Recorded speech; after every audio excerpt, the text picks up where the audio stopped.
I've been collecting leadership definitions for many, many years.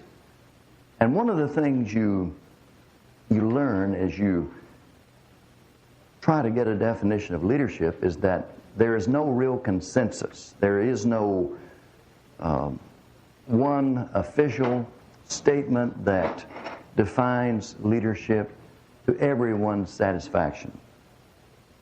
So for that reason, you look for commonalities. You collect a few definitions and look for commonalities.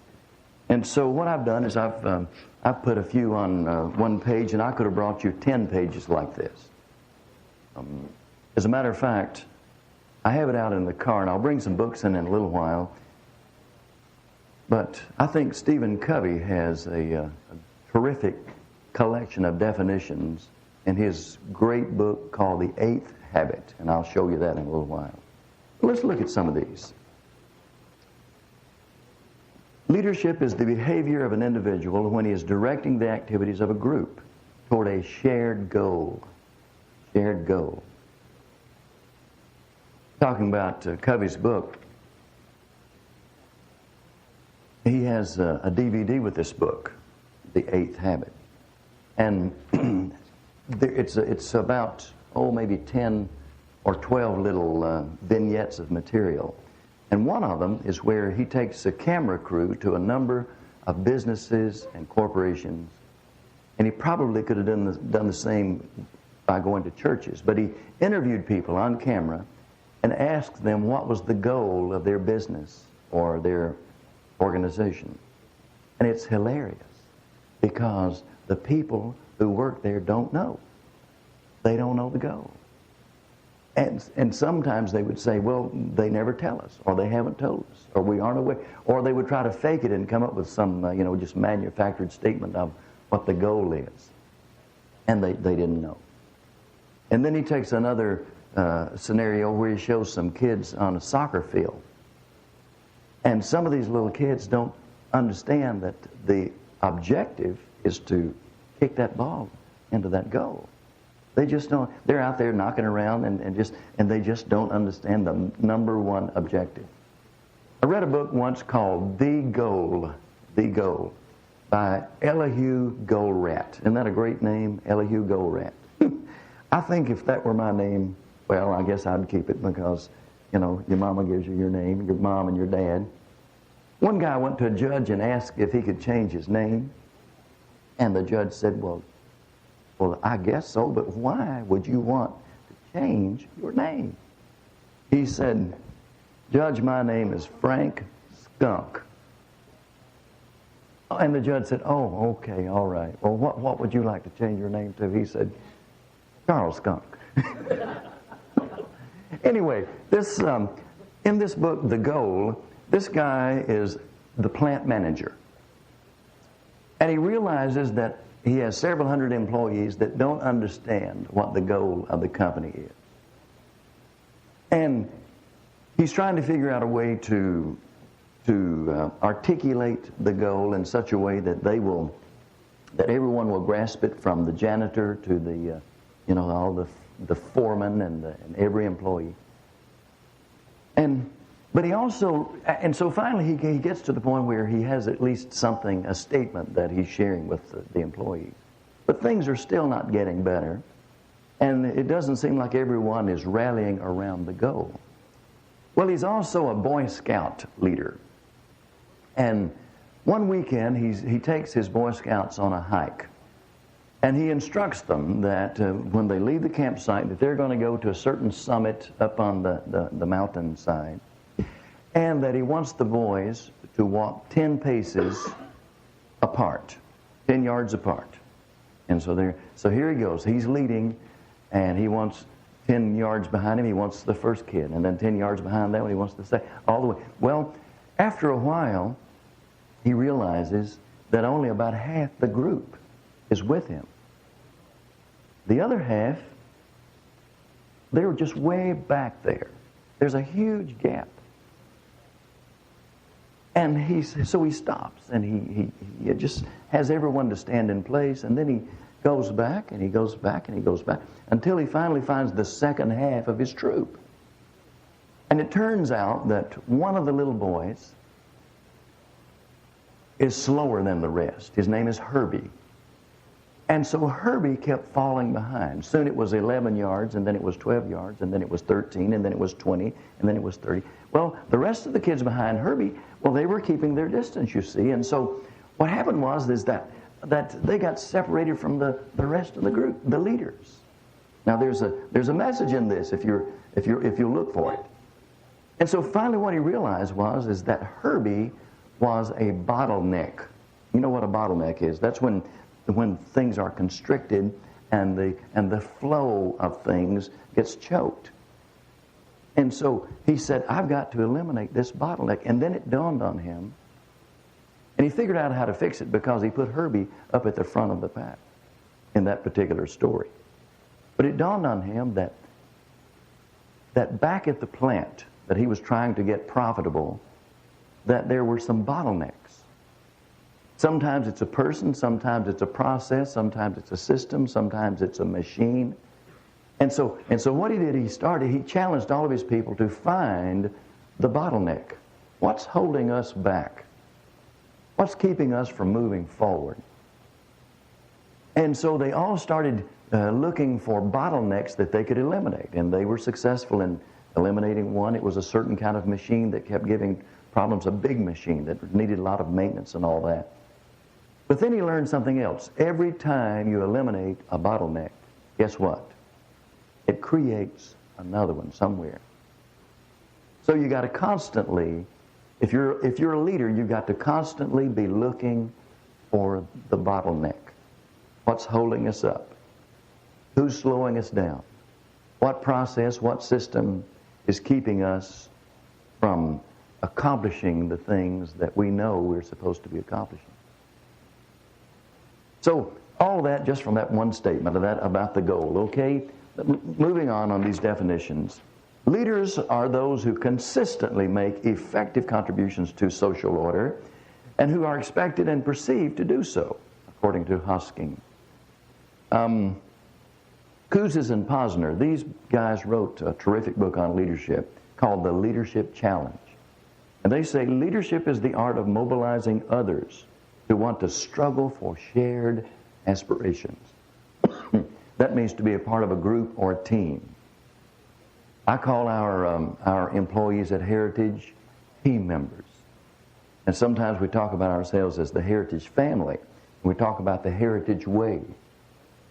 And I describe the Heritage way like this. Sometimes I'll tell stories. And you want to tell stories that illustrate a bigger point than just what the story is talking about. So I'm in my office one day, and Dr. Betty Hamlin is standing in front of my desk. She walked in there to ask me to okay something that she had written because it was going to be published. And she's our Director of Public Relations, plus she's one of our faculty members. Well, I'm signing papers, letters actually, just as fast as I can. And these particular letters have got to go out right then, that day, because they are time sensitive. So I'm signing letters, and she's actually reading this statement to me, and I'm listening, I'm nodding, and I'm signing.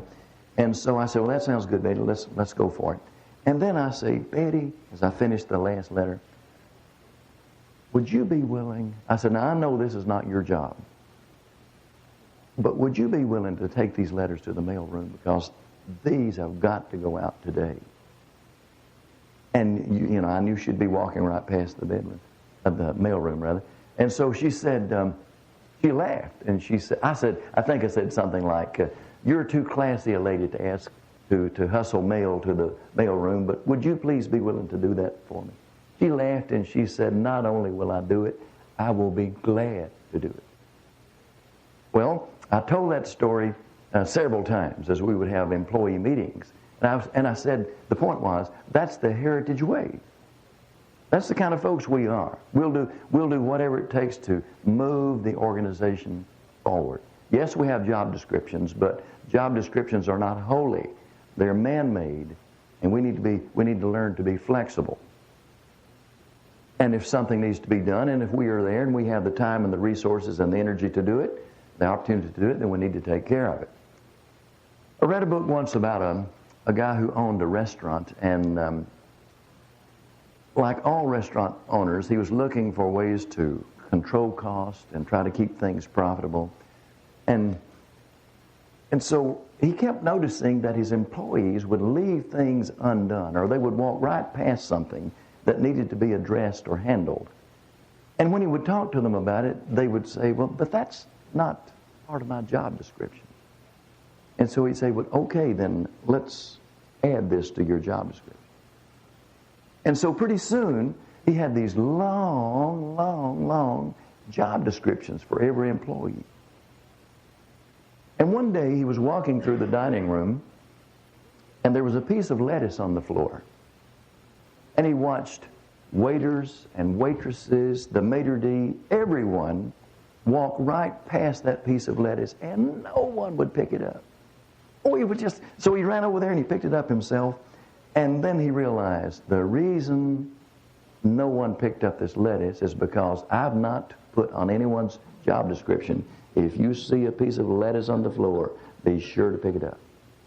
So he had a company meeting.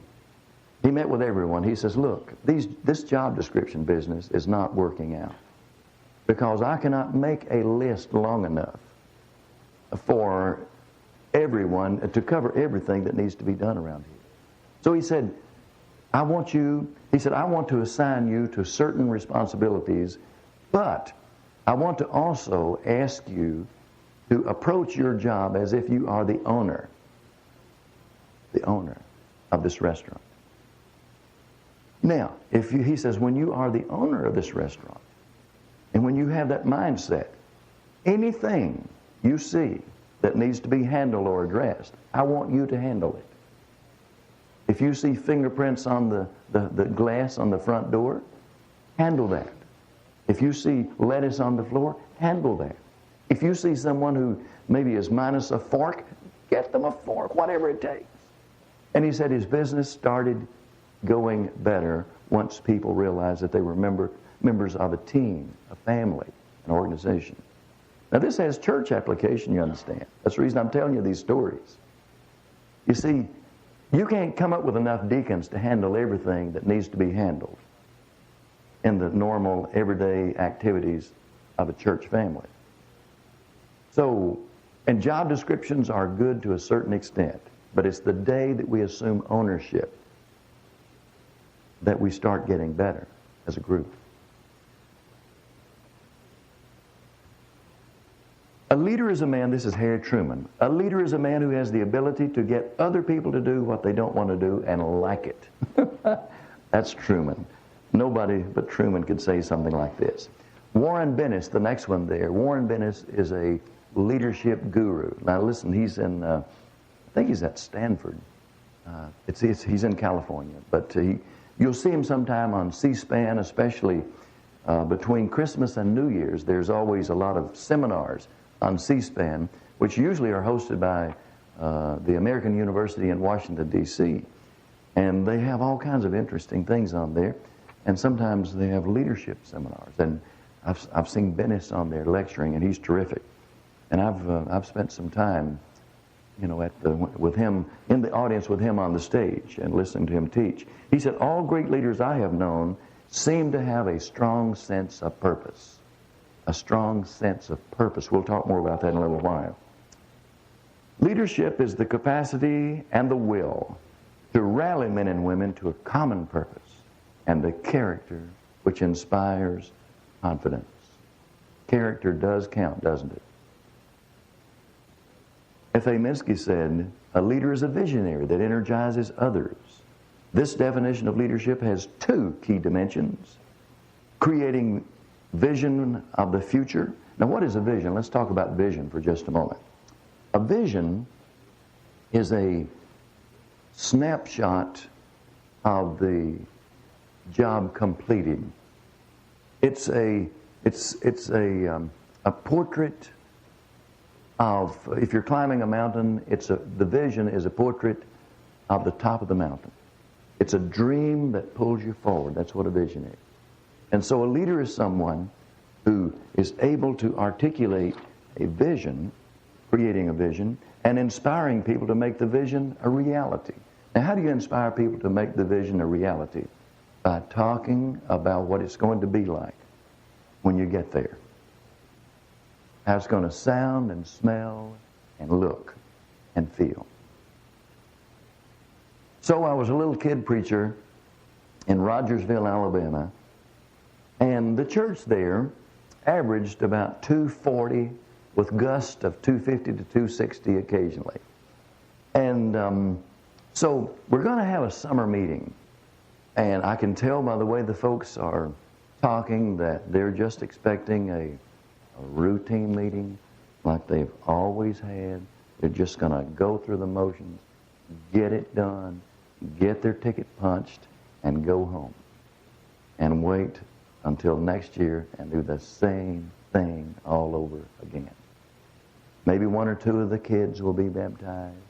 Maybe we'll have a visitor or two from the community. And, you know, maybe we'll have some good singing, and we'll have some great food, and, you know, we're just going to, and we'll have a pretty decent preacher, we hope. Well, this year, it's my second year there. And I challenge the brethren, let's have a revival. A revival. Now, revival, that's a biblical concept, you understand. That's a Bible word. And Mike probably has preached on revival. You can do a whole series on revival. And one of the things you learn about biblical revival is that you cannot force revival. God sends revival, but you can create a condition, an atmosphere, an environment where revival, where God will send revival because we're ready for it. So they were a little afraid because, you know, our Baptist friends, they have revivals. And so they were a little bit scared, but we went ahead and we started promoting a revival. And then I said, we need to have an attendance goal. And they said, well, okay, what are you thinking? Well, I'm 26 years old. And so I said, how about 500? They said, 500? We've never had more than 250. We've been here for decades, and it's, you know, around 250. And we won't have that much at night during the week, but 250, 260 maybe. 275 would be a real stretch. I said, would you allow me to start promoting the goal of 500 on that Sunday, the beginning of our revival? Well, actually it was going to be on the Sunday evening, first night of the revival. They said, well, okay. Now, this is months in advance. So I started doing all kinds of things. I started making signs and started visiting each class and talking about 500. I put 500 in the bulletin. I hung it on the pulpit. I put the date and then put a big, fat 500 on this card and just hung it there. And every time they looked at me as I was preaching, they were having to look at this 500. And then I started describing how we were going to have, and people were telling me, now, son, don't get your hopes up. One old man put his arm around my shoulders, laid about 100 pounds on me and said, I don't want your heart to be broken. He said, we ain't never had no 500 in this building. I said, I know, but it can be done.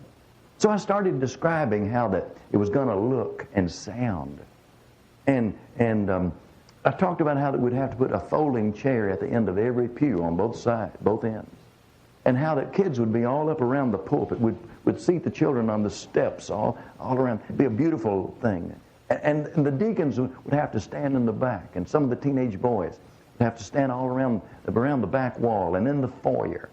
I had it all figured out. And I talked about it. I talked about what it would look like and how it would sound and smell and feel. I talked about it and talked about it. I described it. I painted the picture. I put as much color in it as I possibly could. And when that day came, guess what? We had 528 people there. It's history. I mean, there are lots of photographs of it. They framed these photographs. They've never done it again. I moved on. And they've never done it again, but at least they showed themselves that it could be done.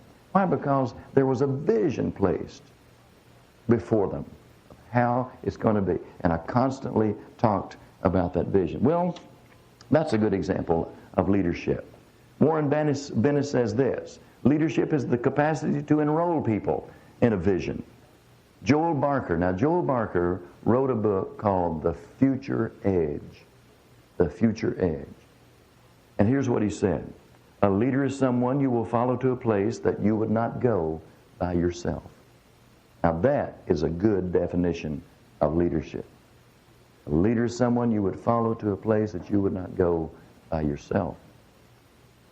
Joel Barker says that leaders find the future and then articulate how we're going to get there. Leaders are people who go on ahead, so to speak, at least mentally in their thinking, and they look into the future.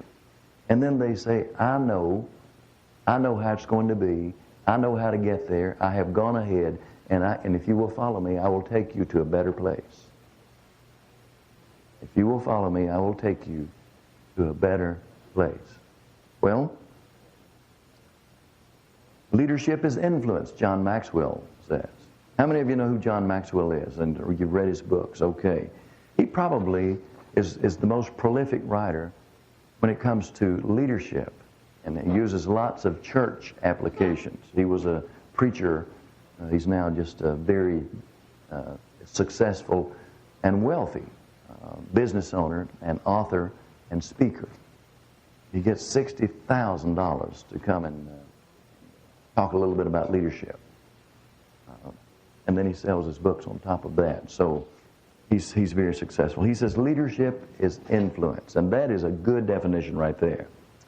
Willard Tate. You know Willard Tate, one of our brothers from out of Abilene? A good Alabama boy, you know. Oh, okay. Did you had a video? Okay, did you use his definition here? Well, we had him over at Heritage, and he got up on stage and he says, I'll tell you what leadership is. Leadership? He said, a leader is someone that's got followers. You ever thought about that? He said. He said, if you ain't got no followers, you ain't no leader. And that's a good definition, isn't it? Yeah. Leadership is the ability to get followers. And then, you've heard me tell this one here. I remember telling this back a few years ago. This was, I saw this on a Terry Bradshaw video in which he was in an inner city school in Washington, D.C., and they were training children there about leadership. And then the camera crew came in to talk to some of the kids who had been trained. And they stuck a microphone in the face of a little 10-year-old boy, and they asked him, what is leadership? And he said, leadership is making a difference. And to make a difference, all you have to do is care. You see, when you care, you have to lead.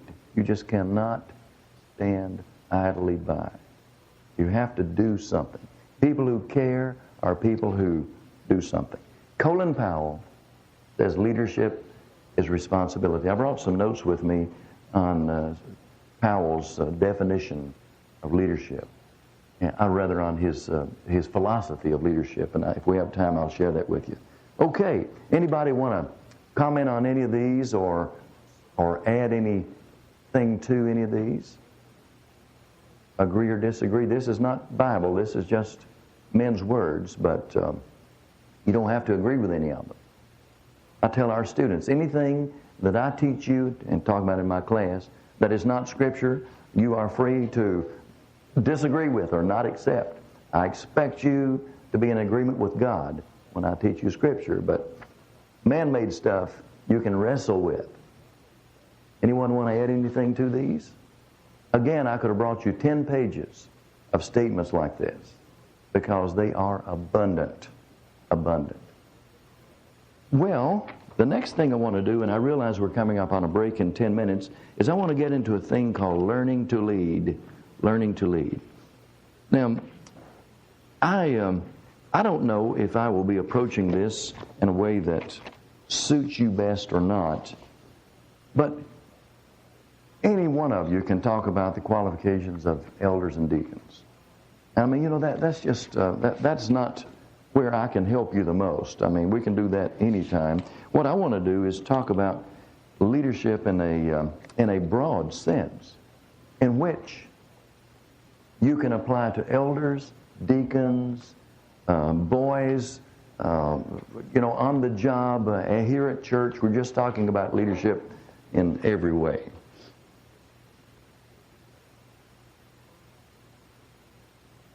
Just talking about leadership in a general way.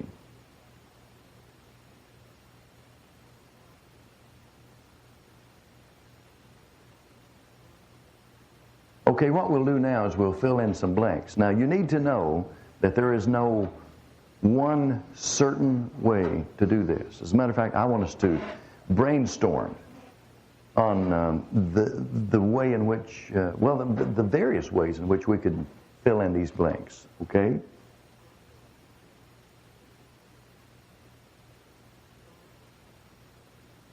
Before I do that, let me share something with you. This is out of USA Today, and I think it's a few years old now. I think it's 2002 or something like that. But it has 3 photos. There's Captain Kirk, Mr. Spock. There is Bill Gates and Steve Ballmer. There's Michael Jordan and Scottie Pippen. That tells you that this is a little out of date. And then when you open it up, guess what's on the inside of the article, inside page? The Lone Ranger and who? Tonto, yeah. And so the question is asked, what do these 3 photos, actually 4 with the one on the back of the Lone Ranger, what do they have in common? What do they have in common?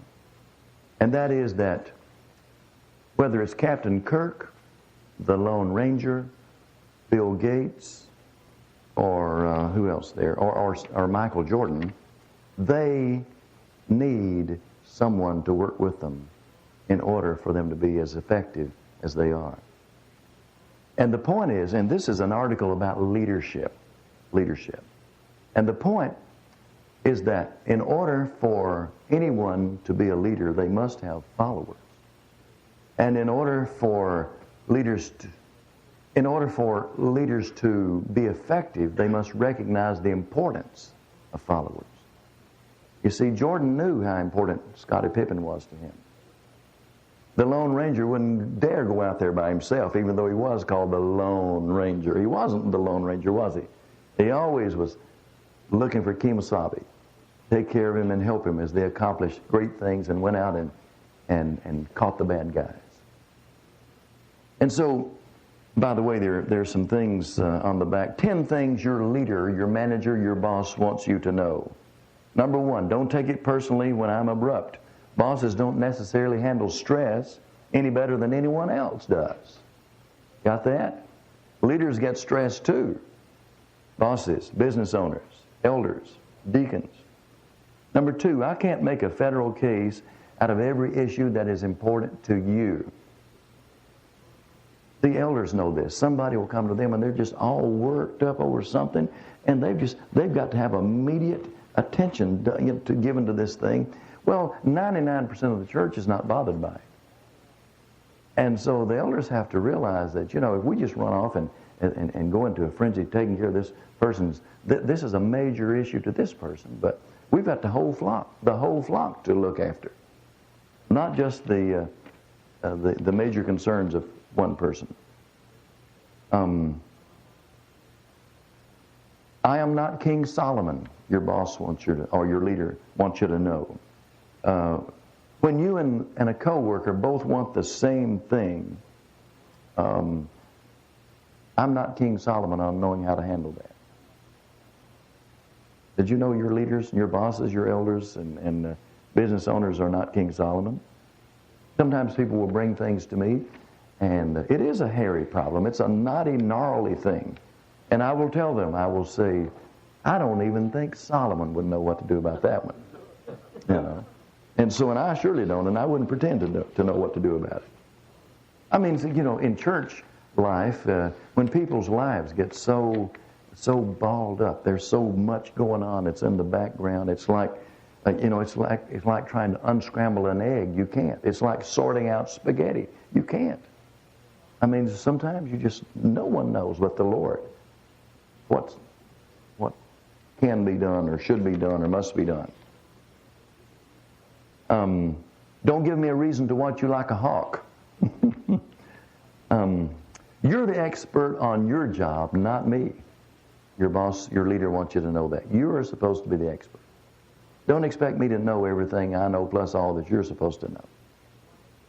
You know, I'm in a position where I have some extremely bright people working for me, PhDs, people who know several languages, ancient classic languages, people who know archaeology, geography, and just so many things. Well, I can't know everything they know. It would take me, I'd be 300 years old just going to school to get all the information that they have. But you know what? And so what I want them to do is I want them to be an expert in their field. I have an accountant who works for me, a CPA. He's our vice president of business and finance. I've got him because I don't know. I'm not a CPA. That's why I need him. And sometimes people will bring things to me and they want me to, I'm talking about in a leadership position, they want me to address these things and fix them.